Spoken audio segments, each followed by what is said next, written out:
ये union budget, it's coming at a time when there is global turmoil and India इस global turmoil के बीच में it's an oasis of काम।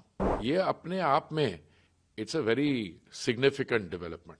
अर्थव्यवस्था जो है हमारी, देखा विश्व भर में 10वें स्थान से लेके चौथे स्थान पर आ गई है।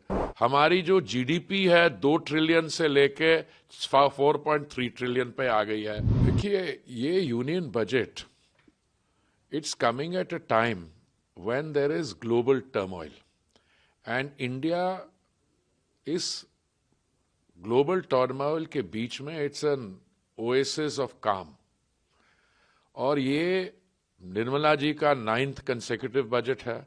माननीय प्रधानमंत्री जी के नेतृत्व में, उनके मार्गदर्शन में 13th कंसेक्यूटिव बजट है। ये अपने आप में it's a very significant development. देखिए हमारे यहाँ बजट जब भी प्रेजेंट होता है तो हमारे जो विरोधी दल होते हैं, जो विपक्ष में लोग होते हैं, उसको क्रिटिसाइज करते हैं। मैं देख रहा था आज बजट प्रेजेंट हुए, 11 बजे प्रेजेंटेशन शुरू हुई, कोई 1.5 घंटा चला। ऑपोजिशन की तरफ से क्या इस बजट के बारे कहा गया, वो क्या कहेंगे? देखिए अर्थव्यवस्था जो है हमारी, देखा विश्व भर में 10वें स्थान से लेके चौथे स्थान पर आ गई है। हमारी जो जीडीपी है 2 ट्रिलियन से लेके 4.3 ट्रिलियन पे आ गई है।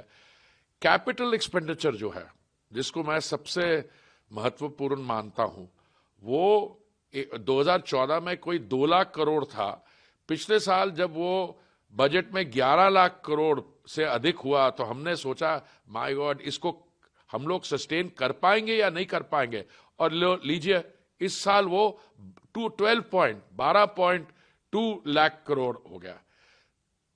हमारा एनर्जी सेक्टर देख लीजिए। देखिए एनर्जी की जो परिभाषा है इस समय बहुत वाइडर कैनवस पे दी जाती है। अब अगर 20,000 करोड़ CCUS कार्बन कैप्चर और स्टोरेज पे दिया गया है तो ये इसमें हमारी रिफाइनरीज को लाभ होगा। अच्छा, जो हमारा बायोफ्यूल सेक्टर है इसको देखिए। जो हमारी बायोगैस की ब्लेंडिंग होती है CBG में, वो असेसेबल वैल्यू से बाहर रखी जाएगी। अच्छा, हाई स्पीड अगर रेल कॉरिडोर्स बनते हैं उसमें एनर्जी लगेगी। पर मैं आपको एक और मुझे तो इसमें फार साइटेडनेस और पर्पसफुल मैं शब्द इस्तेमाल इसलिए कर रहा हूं कि जो हमारा एनर्जी डेटा पे डिपेंड करती है और डेटा एनर्जी पे डिपेंड करता है। आपने 20 साल का टैक्स हॉलिडे दिया है फॉर क्लाउड पे डेटा जो हिंदुस्तान में, भारत में होगा etcetera.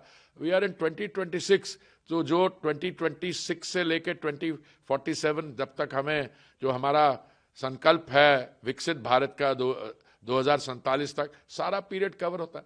So all in all बहुत ही पॉजिटिव, पर्पसफुल, फार साइटेड ये बजट है। और मैं ये भी कहना चाहूंगा ये मैच्योर बजट है बहुत। क्यों मैच्योर कहता हूं?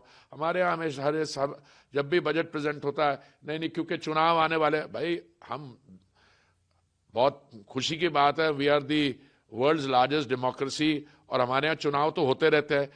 मुझे लगता है कोई ऐसा डिसीजन नहीं है इस बजट में जो कहेगा कि ये मैच्योर नहीं है, ये पॉपुलिस्ट है। सारे मेजर्स बड़ी सोच समझ के, ये बायो फार्मा पे जो था आया, बायो फार्मा, AI पे जो डिसीजंस है, सारे मिला के मैं माननीय प्रधानमंत्री जी, उनके मार्गदर्शन, उनकी गाइडेंस और निर्मला जी की टीम को और उनको बहुत बहुत बधाई देना चाहूंगा।